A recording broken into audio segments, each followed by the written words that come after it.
Eu só descobri que estava cercado por mortos depois que acordei numa maca. E essa é a parte mais perturbadora de tudo, porque até aquele momento eu tinha certeza de que não voltaria. Antes disso, tudo começou de forma comum, como mais uma viagem pela BR-053, eu no banco do passageiro tentando manter a conversa enquanto o motorista lutava contra o cansaço que já dominava cada gesto dele.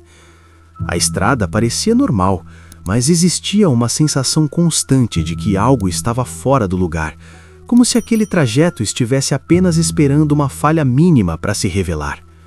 Eu observava o comportamento dele, respostas lentas, pausas longas demais, e mesmo assim seguimos, acreditando que daria tempo de chegar ao destino.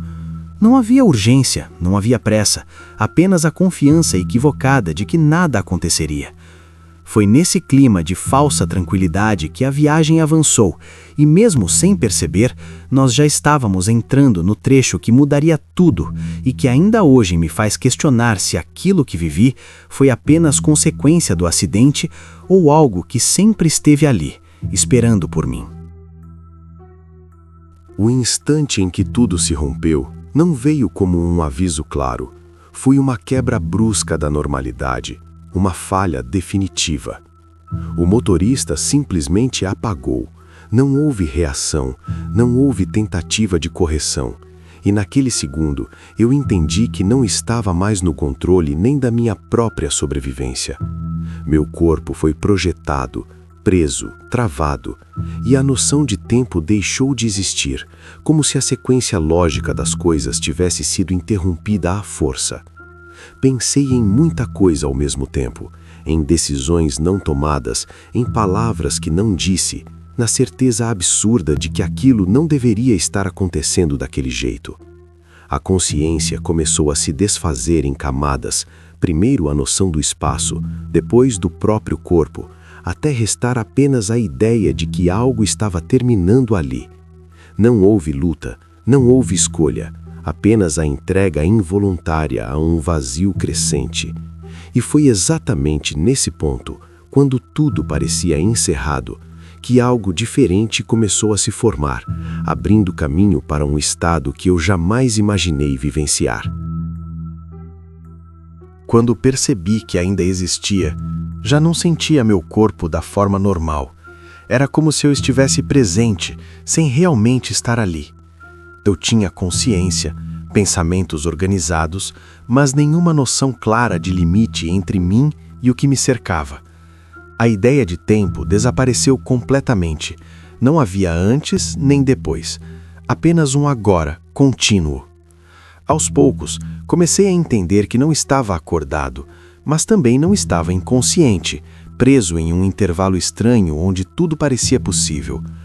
Foi nesse estado que surgiram as primeiras presenças, não como lembranças ou imaginação solta, mas como algo que se impunha à minha mente sem pedir permissão. Eu não precisei vê-las para saber que estavam ali.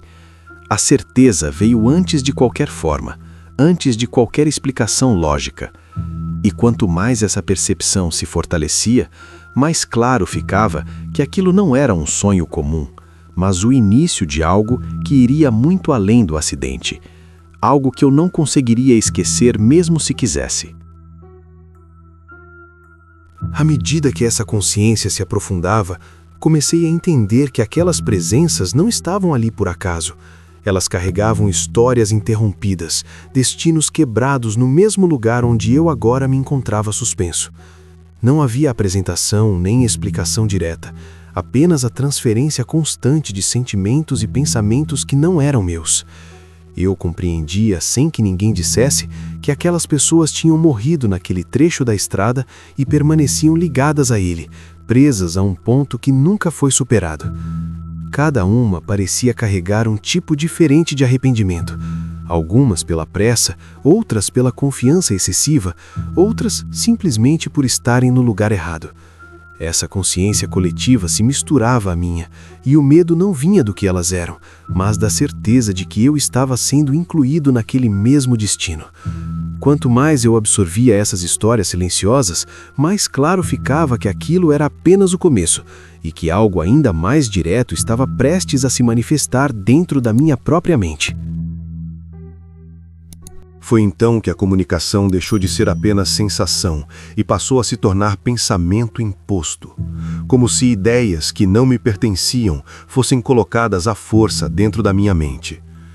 Não eram palavras organizadas no início, mas fragmentos de frases, nomes que eu nunca ouvi, números que não faziam sentido e cenas que eu não vivi. Aos poucos, isso foi se estruturando até virar algo mais claro, como vozes internas que falavam comigo sem pedir resposta. Elas não perguntavam, apenas afirmavam, repetindo que aquele trecho da estrada não perdoava distração, que o cansaço era sempre o primeiro sinal ignorado e que todos ali acreditaram que com eles seria diferente. A cada mensagem recebida, o peso aumentava, não físico, mas mental, como se minha cabeça estivesse sendo usada como passagem. E enquanto essas vozes se sobrepunham umas às outras, eu comecei a perceber que entre elas existia uma intenção maior, algo se organizando, preparando o momento de se revelar de forma direta, como se alguém estivesse prestes a atravessar essa barreira e falar comigo de frente. Em meio a essa pressão constante, uma presença se destacou das demais. Não por ser mais forte, mas por ser mais consciente, como se tivesse clareza do que estava fazendo comigo. Essa presença não se misturava, ela se separava, ocupava um espaço próprio dentro da minha mente e exigia atenção total. Sem explicar quem era, deixou claro que me observava desde antes do acidente, como se já soubesse que eu estaria ali naquele momento exato. Não havia agressividade, mas existia autoridade, uma certeza absoluta sobre o que estava acontecendo e sobre o que ainda iria acontecer. Essa entidade parecia entender que eu não pertencia àquele lugar, mas também sabia que eu havia cruzado um limite difícil de desfazer. A mensagem que ela transmitia não vinha como ameaça, mas como aviso, deixando claro que sobreviver não significava sair ileso. Enquanto essa presença se impunha, eu percebi que algo estava prestes a mudar novamente, como se aquela intervenção fosse o último passo antes de uma decisão definitiva sobre o meu destino. Depois desse aviso silencioso, uma sensação diferente tomou conta de tudo. Não era mais apenas medo, era a percepção real de que eu poderia não retornar. A ideia de permanecer naquele estado começou a fazer sentido de uma forma assustadora, como se a transição já estivesse em andamento e eu estivesse atrasando algo inevitável. Pensei no motorista, na estrada, na vida que existia antes daquela viagem, e tudo isso começou a parecer distante demais, quase irrelevante. Ao mesmo tempo, uma parte de mim resistia, não por coragem, mas por instinto, uma necessidade desesperada de continuar existindo. Essa luta interna não tinha forma nem regras, era apenas a recusa em aceitar aquele destino. E quanto mais essa resistência se intensificava, mais instável tudo ficava, como se aquele espaço não tolerasse indecisão, preparando o cenário para um rompimento brusco que eu ainda não conseguia compreender. No meio dessa instabilidade, algo externo começou a interferir, uma força que não vinha daquele lugar estranho e que parecia puxar minha consciência de volta. Não foi imediato, foi um chamado insistente, repetido, como se alguém estivesse tentando me alcançar de muito longe. Aos poucos, aquela presença dominante perdeu força. As vozes se dispersaram e a sensação de suspensão começou a se desfazer. A ligação com aquele estado foi sendo rompida contra a minha vontade, como se eu estivesse sendo arrancado de um ambiente que ainda não tinha terminado comigo. Havia confusão, resistência e uma dificuldade enorme de aceitar que eu estava retornando, mesmo sem entender o motivo. E enquanto tudo se fragmentava ao meu redor, ficou claro que aquele rompimento não significava um encerramento completo, mas apenas uma separação temporária, deixando pendente tudo aquilo que eu ainda carregaria comigo quando voltasse. Quando a consciência começou a se reorganizar, percebi que já não estava mais naquele estado indefinido, mas também não havia retomado totalmente o controle de mim mesmo.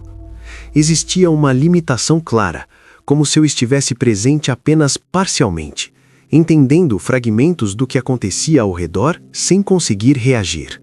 Eu sentia que estava sendo movido, manipulado, retirado de um ponto crítico enquanto minha mente ainda tentava se desprender do que tinha vivido instantes antes. A noção de sobrevivência surgiu de forma confusa, misturada à sensação de que algo havia sido interrompido à força. Eu não sabia quanto tempo tinha passado, nem o que havia acontecido com o motorista. Apenas compreendia que o acidente tinha sido real e que eu havia retornado por motivos que ainda não conseguia entender. Mesmo nesse estado, uma certeza já se formava dentro de mim, a de que aquela experiência não havia terminado ali, apenas mudado de fase, preparando o terreno para consequências que eu ainda iria enfrentar. Com o passar do tempo, enquanto eu permanecia em recuperação, comecei a perceber que o impacto do acidente não tinha ficado restrito ao corpo. Minha mente insistia em revisitar tudo o que aconteceu naquele intervalo em que estive fora, não como lembranças confusas, mas como registros organizados demais para serem ignorados. Eu tentava racionalizar, atribuir tudo ao trauma, mas quanto mais eu pensava, mais evidente ficava que havia informações ali que eu nunca deveria ter acesso. Detalhes sobre pessoas, histórias interrompidas, escolhas erradas feitas por outros naquele mesmo trecho da estrada surgiam de forma espontânea, sem esforço. Em conversas simples, comentários aparentemente inocentes confirmavam partes do que eu tinha vivenciado, como se aquele lugar carregasse uma reputação silenciosa que todos conheciam, mas evitavam aprofundar. Essa confirmação indireta foi o que mais me abalou, porque deixou claro que o que vivi não foi apenas consequência do acidente, e sim um contato com algo que continuava ativo, esperando e que agora fazia parte de mim de uma forma impossível de remover. Depois de tudo, a maior mudança não foi o medo de dirigir ou a lembrança do acidente. Foi a certeza de que aquela estrada continua ali, acumulando histórias que raramente são contadas por quem consegue sair vivo. Eu sigo a vida normalmente, mas carrego comigo a consciência de que estive em um limite que não deveria ser cruzado, e que de alguma forma atravessei e voltei. Não houve promessa, não houve explicação final. Apenas a sensação constante de que sobreviver teve um custo que ainda não foi totalmente cobrado. Sempre que penso na BR-053, lembro que nem todo perigo se manifesta antes do impacto, e que existem consequências que não aparecem nos laudos ou nos relatórios oficiais. O que vivi não foi um aviso comum, foi um lembrete permanente de que algumas experiências não acabam quando o corpo se recupera.